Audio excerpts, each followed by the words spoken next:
Hey guys, Peter here to do an album review. Today I'm here to tell you about the latest from NorthTale, Eternal Flame, out November 12th on Nuclear Blast. This album has 12 tracks, 65 minutes in length, and this is the band's second full-length studio album. They are an international power metal band. Now this is a record that has 65 minutes in length. So if you're building an album and you have this much of music at your disposal, you have to create a playlist, or a track listing I should say, that is as engaging as possible, that is as dynamic as possible for the listener to feel connected with the record all the way through and not necessarily feel like there's a chance for you to walk away from this album. I like how they built it. This is a record that doesn't really offer two songs that sound or feel the same back to back. It's constantly changing the eyesight of the listener. It's constantly moving you up and bringing you back down, either adding more power or reducing a little bit, but there's always something happening musically and even from a construction perspective from track to track that allows the album to have a lot of diversity, but at the same time stay very connected across all 12 songs. This is the best way possible in order for you to have that length, and that length of the album then doesn't have a negative impact on the overall playability of the record. Once you get into the soundscape, I felt like this is where you start to see some changes from the debut album. And this to me is a more mature record. It has a more mature sound, it feels more robust, it feels more complete. It is an album that just has a much larger palette of sound. When you look at the influences behind this record, you start to see some folk, you start to see some prog, and then obviously you see the power metal, which is the base of their sound, present across all 12 tracks, but sometimes changing or morphing or mixing with some of those other elements in order for the overall sound to have a lot more life, to have a lot more spirit, to have a lot more energy, and not just be one-dimensional power metal record from beginning to end.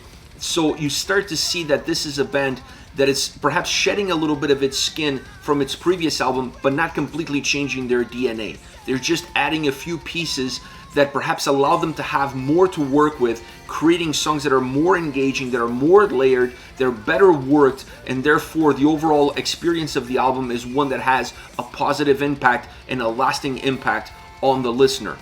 When you go into the sound and when you start to see these changes coming in, it's really easy to notice that this is a record that has two cornerstones, the guitars and the keyboards.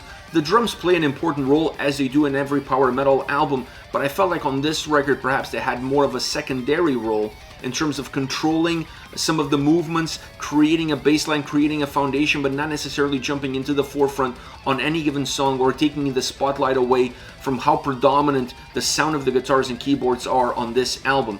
Those are really the cornerstones. You look at what the keyboards are doing on this record and they play a huge role, not just in terms of the sound, the melody, the atmosphere that they create, but even with the keyboard solos coming in, it allows this record to just feel a lot bigger, a lot better rounded, if you will, and more complete. The same could be said for the guitars, always driving the experience, sometimes a little bit more heavy, sometimes a little bit more driven, more melodic here and there. The solos throughout this album are outstanding. I'm a fan of guitar solos when the guitar solos add value to the songs, when they allow the songs to feel a little bit more complete, when they stretch out the tracks, when they bring something that was already in the song and they bring it into the forefront, they put it on a plateau or they put it in front of you on a platter. I like solos that add life to a track, and this album is filled with them. So this is an album that has that sort of power as far as the guitars go, not just driving the movement of the song throughout the track, but then reaching that point where you need a guitar solo and you have something that brings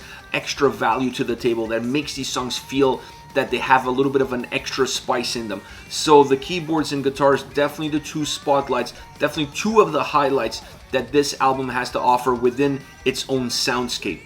Another highlight is Guilherme. Guilherme has a phenomenal voice, and I really feel like he brings something to the table that perhaps wasn't there before. And I feel like what he brings to the table is a little bit of versatility and ability to merge different influences within this power metal umbrella that NorthTale is creating. If you're a more one-dimensional singer, I don't think you can bring some of the folk influences that you see on this record. I don't think you can bring some of the prog influences. It's going to feel a little bit out of place. But Guilherme's voice is such that he can really glue these pieces together, bring them into the fold, allowing the power metal side of the band to still be the DNA, to still be the spinal cord of this record. And then all of these influences, when they're coming in, they don't feel out of place. They feel fully integrated in the soundscape, in the experience, in the tracks themselves. And I think kudos goes to Guilherme because his voice really is the glue that holds it all together. Overall, I really feel like this is a much better album than their debut record. Like I said earlier, it just feels more mature, it feels more complete. I have a sense that the band is going to move perhaps in a different direction, staying within that power metal lane, but adding a few more elements here and there in order to have more to work with and not feel like they're just stuck on one single lane, on one single road, moving at one single speed. I really feel like this is really important from a creative aspect. You want to have as many tools at your disposal as possible. This album shows them going out and picking up some new elements that I didn't see in their debut record, and allowing some elements that were already there before to have perhaps a much larger spotlight on them. And this allows the record itself to feel a lot bigger, a lot larger, but still have very clear and concise defined sound barriers across all the different unique elements that the album holds. As far as favorite songs are concerned, I have to start with Eternal Flame, because this song has this incredible Brazilian folk melody, not only as it starts, but as it finishes. This is a track that goes absolutely full circle, and then in between it gets sprinkled in here and there, and it's a song that feels at first glance very out of place, because on an album like this, where are you getting this folk influence? Where are you adding this? And what are you trying to achieve? I like it. It's part of the DNA of the band. It's part of the band itself. And it's an element that we don't see a lot in power metal, but it works really well when done right, when put together in the right way. And on this song, I really felt it was done in the right way. You have it at the beginning, you have it at the end, it's sprinkled in the middle, and then in between those elements, you have a track that has ebbs and flows between the verses and the chorus. The chorus is super bombastic. It has a great atmosphere, musically and vocally. It just comes to life.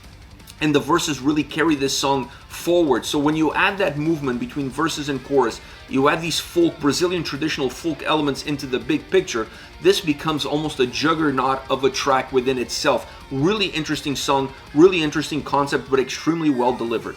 Next we have In the Name of God. I love the bass on this track. It jumped into the forefront perhaps more than on any other song.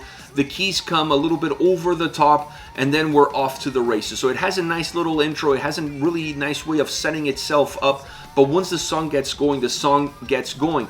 I like also a little bit of the keys bringing in a little bit of a church organ vibe into the picture, because when you look at the lyrics of this track, that church vibe plays a huge role in it. It's not a lot, it doesn't come in all the time, but when it does come in, it has an impact. It has an immediate impact in how you perceive this song and how you perceive the lyrical content within this track. More than the sound, more than the ebbs and flows, more than the progginess that this track has, because I really felt like this was a song that has a huge prog influence, and perhaps you see it more in the solo than anywhere else. Outside of all of this, the lyrics is really what allowed me to gravitate towards this track. I like the lyrical content of this song. They're telling you something that it's important to know without sounding preachy about it. And that to me is not always an easy thing to do.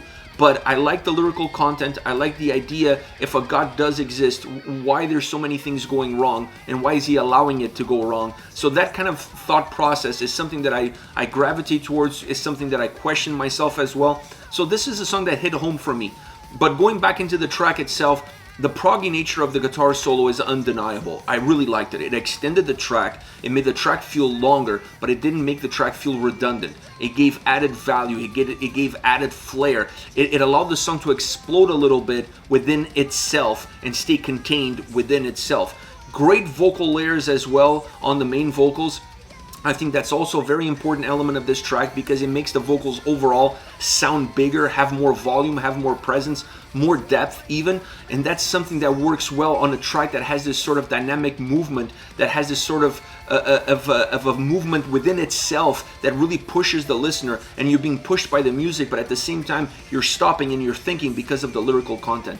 So having those vocals coming in layers works really well, because it gives it a little bit more of a punch, it gives it a little bit more of a drive, and it cuts through the song itself. Last but not least, one of my favorite songs on the record, perhaps one of the easiest or the simplest or more direct, if you will, tracks on the record, Judas, Be My Guide. I just really love the direct nature that this song has, both musically, vocally, and even from a lyrical content. This is a song that doesn't beat around the bush. It doesn't take you on unnecessary paths. It's a very direct track, musically and vocally. It takes you where it needs to go in the shortest distance possible. It has a super catchy chorus. So on a song that's very direct, on a song that's short, very punchy, a catchy chorus is always the way to go because it makes the song overall feel memorable without necessarily allowing it to feel repetitive. And that's exactly how this track comes across.